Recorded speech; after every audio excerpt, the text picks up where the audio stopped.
Hello, everyone, and welcome to another edition of the Wave of Change.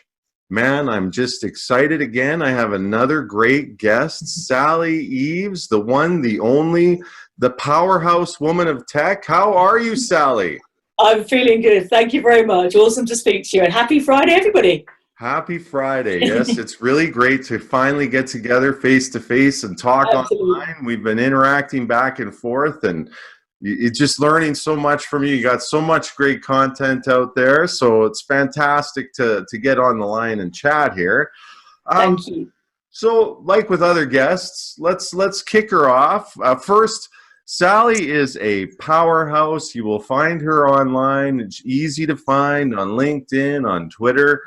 She is involved with so many different initiatives, organizations. She's a voice of technology, emerging technology, covering all areas like blockchain, artificial intelligence, intelligent cloud. Oh, what doesn't she cover? It's so cool having you on. Thank you. So, Thank you. like with other guests, let's start off with a little story, Sally, of what got you interested in tech. Where'd you I think first you. start there? Yeah. I think curiosity, to be honest with you. I love to know how things work. And I got into it kind of taking things apart. So kind of in early teenage years, that kind of thing. And actually probably from the age of 8. So yeah, I think it's from that. I love to know how things work. And you know that the whole makerspace model that came out of MIT, Yeah. bringing arts and tech together. I've always had like that mixture of interests. So I like to create, I like to draw, I like to paint, but also I love to know what makes things tick. And it was that combination of wanting to understand, how a computer works, how a telly works, how a radio works, taking it apart and trying to build things back up together again. So yeah, definitely that imagination and trying to build something new from things and put things that don't always go together. So that's always really excited me. So I got into it from that, and I started coding from that point as well. So yeah, that was my background into tech originally. Nice, nice. And you quickly got into coding. And then, for years, you went through school and ended up with a PhD. And, be curious just to get a little flavor of where that PhD focus was. Yeah, and again, so I'm quite holistic. So my PhD work and the MSc before it was all around a mixture of things. So values, culture, and information technology, and really how those combine together. Because I'm always very passionate at breaking down silos, basically. I think sometimes we talk about technology as AI, blockchain, 5G, cybersecurity, or we talk about culture over here, or value sets, or purpose. I think sometimes we need to bring these things together a little bit more. And so my PhD was a whole series of articles very much addressing those subject areas and trying to bring them all together. That's really, really important to me. And one of the big things in that was knowledge sharing. What helps people to share more broadly, what gives people that confidence and the empowerment to do so, and also how technology can play a part in that process. That's really exciting. That's really exciting. And I know you're working on so many different projects and initiatives in emerging tech, right? I'd love to for you to share any, lessons learned or something you're seeing out there that's working really well, and something where you see organizations maybe fumbling a bit with, really embracing emerging tech. Okay, so I think one of the things for me is bringing emergent tech for business together with emerging tech for society. And I think sometimes at the moment they're still treated as separate things. So it's a bit like, for example, we have a for-profit business over here, or you have social enterprise and charity over there.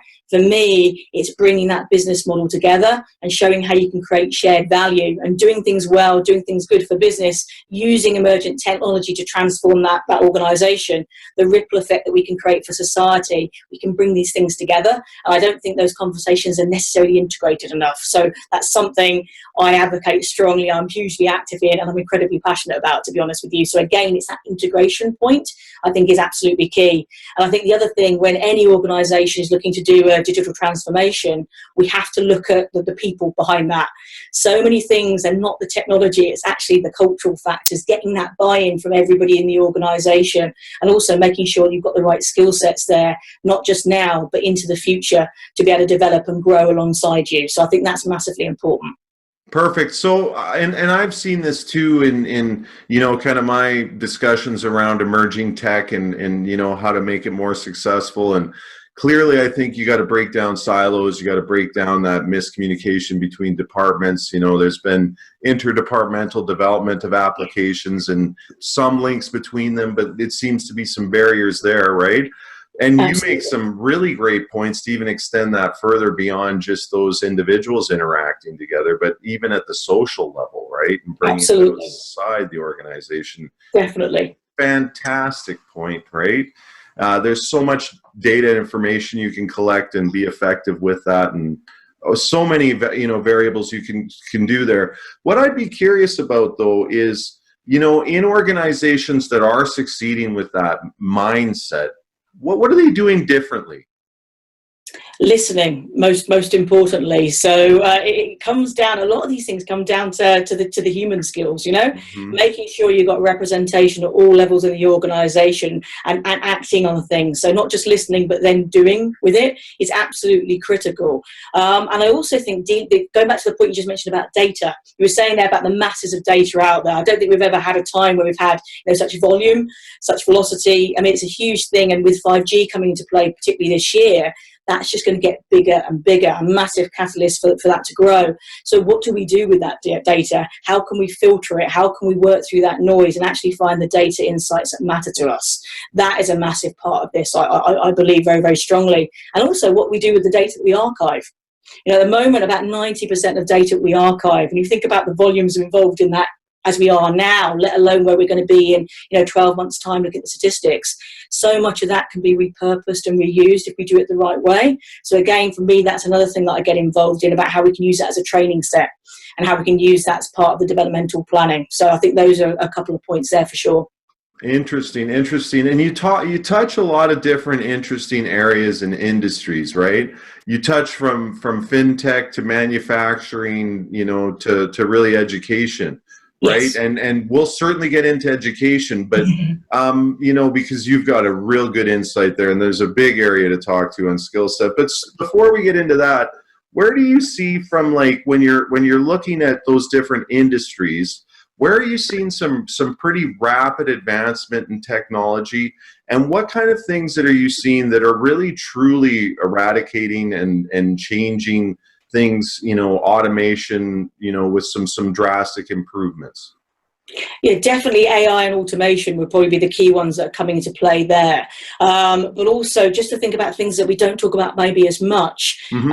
blockchain as an example. That's had some very interesting, press, for example, over time, because so often it's conflated with just one adoption area, as in cryptocurrency.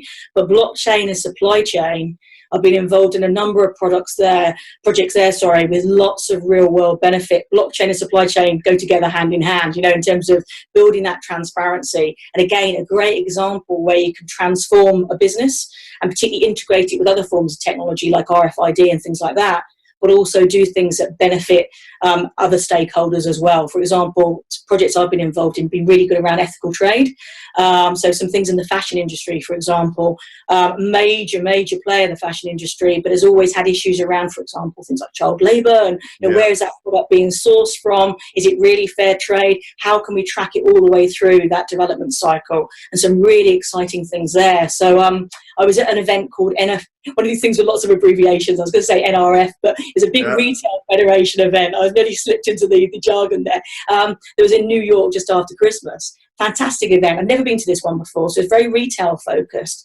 But again, it was a great way to demonstrate and immerse what blockchain can do. And we had this experience I was heavily involved in, taking a retail consumer all the way from like going into the changing room, integrating it with their social channels about what they're interested in with informed consent, so they could see what your preferences are. You're interested in sustainability, all these different things were feeding in, and you had these smart mirror developments, and you could literally hold the item of clothing up there with the tagging embedded and find out all the different metrics about that item's journey. And that's where we're going. It's all about this integration of technology. And I think that's one example. And one, I always like to think about things that are not talked about maybe as much, but I just thought that was a great, powerful one that brings together business to business and also business to consumer too, plus embeds, circular economy and sustainability as well. Yeah, and I'd be so curious. I'm familiar enough with blockchain, and I get that you're a programmer and you really see how that application layer has opened up, right? And I Yes, know yeah. I know from talking with other technical people on it, right? There's the perception that they see blockchain becoming, integrated into the system, just like TCP/IP and all the other Yes, embedded technologies that have evolved over the years, right? absolutely. And Yep. I certainly from seeing it more and seeing how it operates, I certainly see that too. And I'm familiar enough. I'd be curious, like. I think a lot of people don't understand that, but I'd be curious what your viewpoint is on that and how you see blockchain. Like, I get that it's a trustless system. I get Hmm. you can set different rules and you can have different smart contracts that define different things, right? That, Yes. will define things. And I know that when you look at a security perspective, because it's all about the blockchain creating records every so often, right? That Yes. create that crypto link back and really lock that security of that record through, the whole way that it works. Where are some other areas that you could see? Like, there's a whole thing that opens up with blockchain that I Mm. uncovered was the whole consumer to consumer market and Mm. consumer to business that just didn't exist. That capability didn't exist before, right? And Absolutely. blockchain seems to be a real enabler. You mentioned some from retail. It would enable a lot of more private interaction back and forth. Definitely. And Yeah. I think that's what you were alluding to, correct? Yeah, absolutely. And I mean, there's certain areas that would be affected more than others. So particularly professions that involve that third-party audit role, whether that's around law, for example, or around certain areas of financial services. I think one other thing that I think is particularly exciting that's coming up, and it's just coming out of embargo, but it's something that's happening with a major credit card provider, working with a collaboration. So I'm as part of the collaboration committee on this, and it's looking at introducing something called digital ID. And that's incredibly exciting. And again, it's a massive thing for financial services, an ID that makes it seamless to take with you wherever you're going, whatever device you're using. So I've got my phone here, so it doesn't matter if I'm using this, doing it on the laptop as we are now, or various other different devices, making it really easy to pay for things in a way that's truly secure, Yeah. and you've got that transparency, the immutability, all those key characteristics of blockchain in there, but it goes with you. And you have that embedded trust, and that's massively important. There's lots of research by people like Enderman that I particularly trust. 17-year global lack of trust, and it doesn't matter if we're talking about financial services or charity; it's affecting all sectors. And I think sometimes people don't realise quite, because of the conflation with crypto, how much of a job blockchain can do to actually embed trust back into the system. So I think it's a powerful example of trust from people and human partnership coming together, rather than being separated. I think it's actually going to be very complementary. Absolutely, absolutely. And I've seen this too with security, cybersecurity, that it has a really good play there, right? Because Absolutely. Most definitely. like Yeah.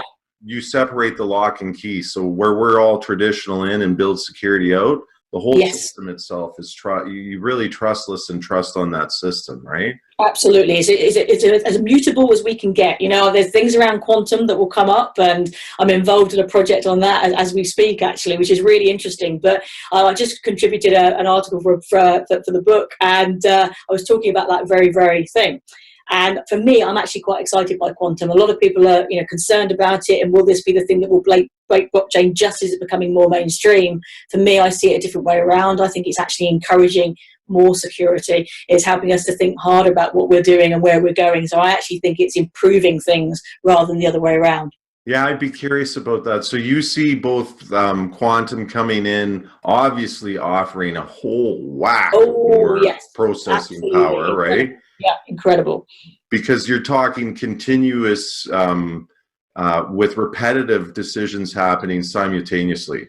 Absolutely, yeah. So the speed here is a game changer, absolutely. But at the moment, obviously, I'm involved in something directly on that area, and I've got quite a lot of research in it as well. But I'm already seeing the way we're looking at that and encouraging us with some of our blockchain development to look at security differently, and it's actually improving the game. It's making us think harder about, okay, if that's coming in, what do we need to do now? It's actually really encouraging quite a lot of innovation at the moment. Yeah, I think there'll be a marriage between the two. I think that you get a lot of trustless value out of that system, right? Absolutely. Just the way it's leveraged out from what I know about it. I think that's where you'll see it embedded. And I think quantum is just going to blow our minds, what we can't even comprehend. Yeah. Exactly. And talking about marriage, I'm not going to go into that. That's I'm going to a whole different subject. Yeah, to go announce something exclusive. But yeah, no, talking about marriage in terms of technology, the other one I think there, and the one that will be sooner, is blockchain with AI and machine learning. We're seeing examples of this already, but particularly for healthcare. You know, I always use the example. It's something I've done some work on in the past, but things like DNA data. Yeah. At the end of the day, DNA, the most sensitive data that we all have. And for that reason, the most sensitive, who we share that with, keeping that ownership of it, absolutely critical. But if we can encourage people, we can build in trust with technology to have ownership of who we share it with, we can do some fantastic things. So I'm thinking particularly around clinical trials. Oh, yeah. At the moment, we've got massive deficits around certain types of things. So certain conditions, you know, around heart disease, certain cancers, as some examples, get a lot of investment, a lot of R&D focus, quite understandably.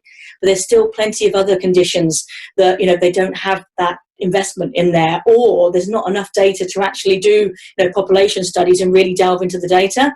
And that particularly affects ethnic minority groups. So I think we can do amazing things there. If we can encourage people to share and donate their data, protecting it with blockchain, and then pair that up and use machine learning to really mine that for the nuanced data insights, I think we can make some incredible developments over time. So that really makes me excited. And that's something, again, I get quite involved in, because I can just really see the transformational benefits there, individually and collectively for society.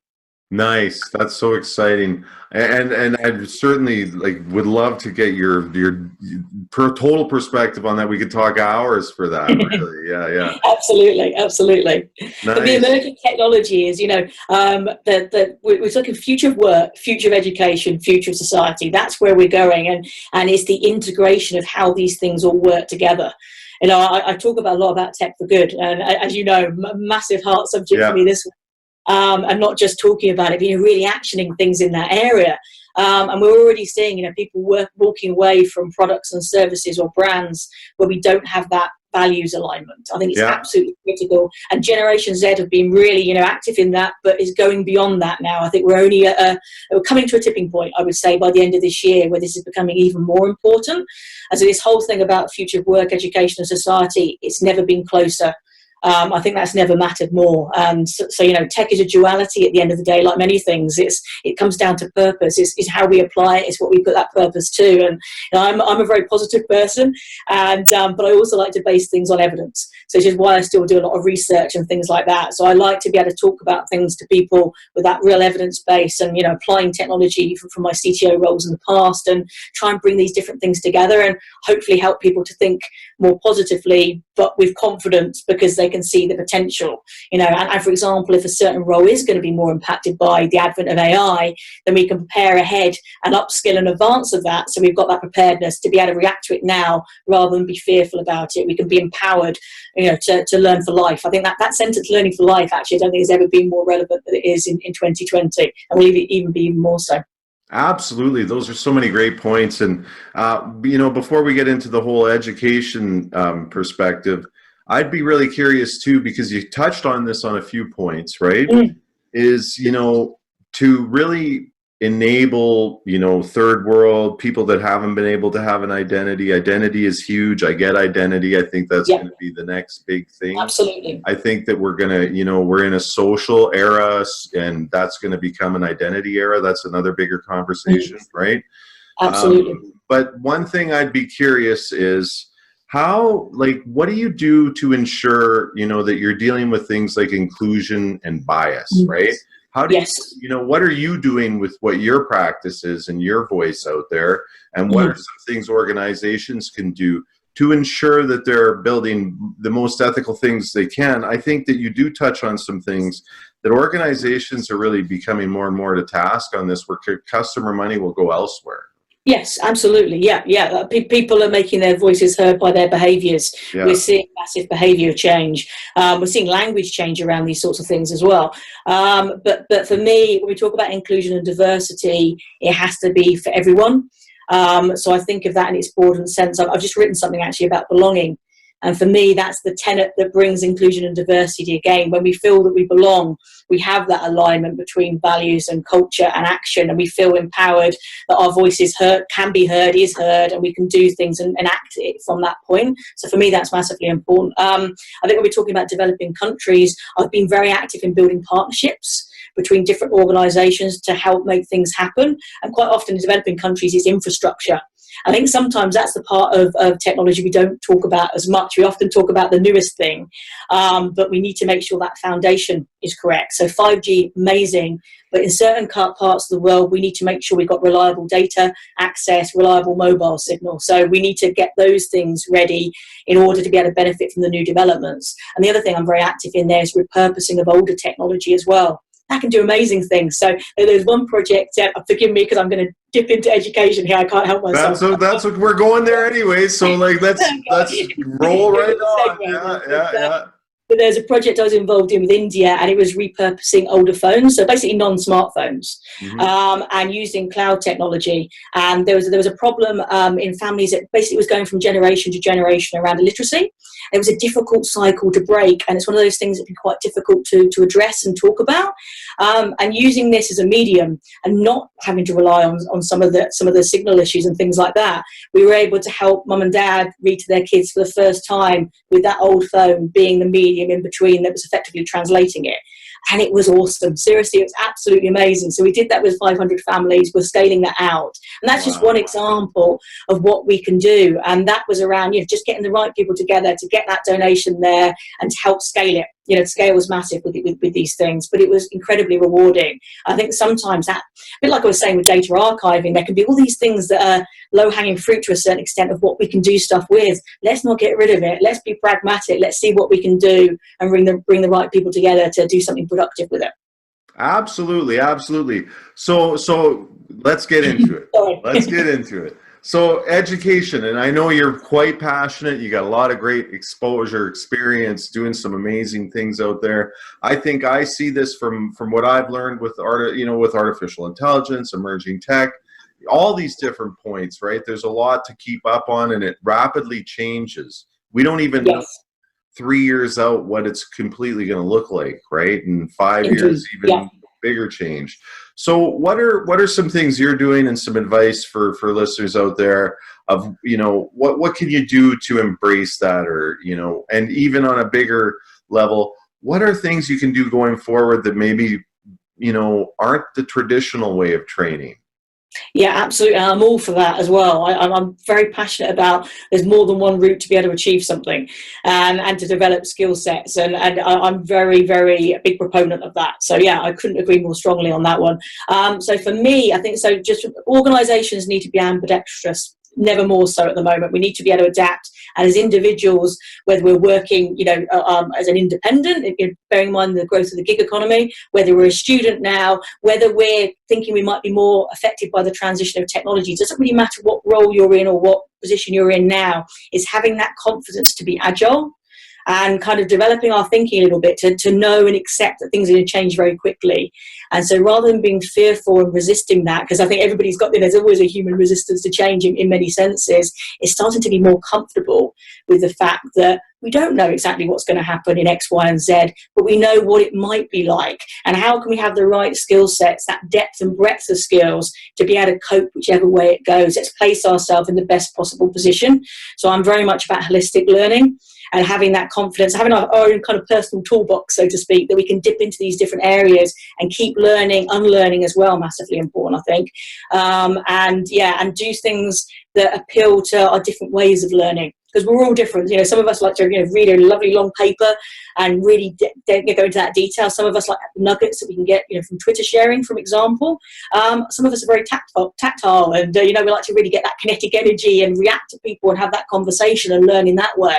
So one of the things I'm doing personally is I've set up something called Aspirational Futures.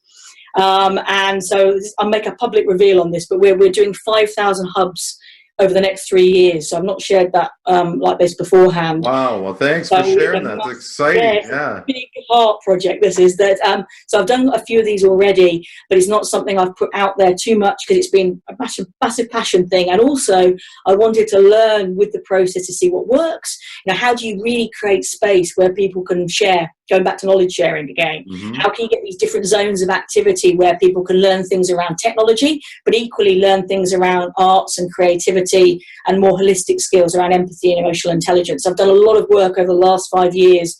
I've published some of this, and more is coming out in a book this year, actually, and it's all raising funds for the foundation as well, so it's totally non-for-profit, but massively passionate around this. It's basically bringing together emergent technology skills, STEAM skills, so STEM, but arts, creativity, etc., included as an equal partner in that, and scaling tech for good impact projects, and it's truly global. So that's my, alongside, I'm just massively passionate about that. I nearly lost my words, Tony, there for a second. That's how passionate I am. That's so awesome. I know you were trying. That's why I held you right to the end on that, right? I held the horses back because I knew you. That's a pretty passionate point there. Certainly see that online, and certainly see that today. And thanks for sharing that big news. That's exciting. That's very exciting. So what do you got going on right now? I know you always got stuff going on, but what do you have coming up? Okay, so I'm doing, obviously do some tech advisory work, which I really, really enjoy. And around that whole area, we kind of covered earlier. So I do things around AI advisory, blockchain, 5G, IoT, pretty much, and cloud, pretty much the works, and also cybersecurity. So I'm working with some exciting organisations on that. And I like to work with different types of organisations too, which I really love. So different sectors, some really large corporate organisations, but also some bleeding edge startups as well. So one of which, going back to identity, is one that's come out of Africa. Just recently moving across to Europe, and I'm helping in that transition process at the moment, and that's all around identity and particularly opening up banking services for underrepresented groups. So I absolutely love that. It's a really, really exciting project, and I also have 2 books coming out this year. So that's super excited about that one as well. So one's more emergent tech and really kind of bringing that to life and hopefully making it accessible for different types of audiences. So there should be something in there if you're very into tech, but equally if you're more interested in it from the application, how it might affect you, your family and your organisation. And the other one is very much focused on tech and impact and related to the foundation. For sure. And just like we had before we were recording, I'm sure I'm thinking there might be clones of you out there. I'm thinking yes, there have been. Going on. Yeah. There's a few Sally Eaves popping up in different channels and different places. Yeah, it's been quite fun. Lots of interesting conversations at the moment about that wasn't me. Yeah. If anybody could be the mad scientist behind it and building them, right? You come across just as nice as apple pie, right? But then behind it, you're building it. I would love it. I'd love it. Awesome. Well, this has been such a delight. Thanks so much. I really appreciate you. My pleasure. Today, and we are going to have to stay in touch because there's certainly some future things from both sides that we got to stay in touch on this emerging tech space. I think so. Absolutely. Lots of synergies, which is always a lovely thing. And I always think it's lovely when you bring online and offline together. You build genuine friendships and you share and help one another and try and make good things happen in the world. I think it's a lovely thing. Absolutely. It's a priority that one day we'll have to have a pint for sure.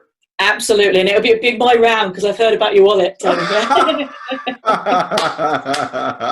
Yeah. Don't expect me to have my wallet or anything. It's okay.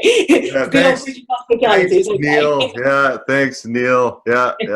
Awesome. Well, hey, this has been great. Thanks so much. My pleasure. Absolute delight. Thank you. And thanks, everyone. That's another edition of The Wave of Change. Stay tuned for future episodes. Bye now.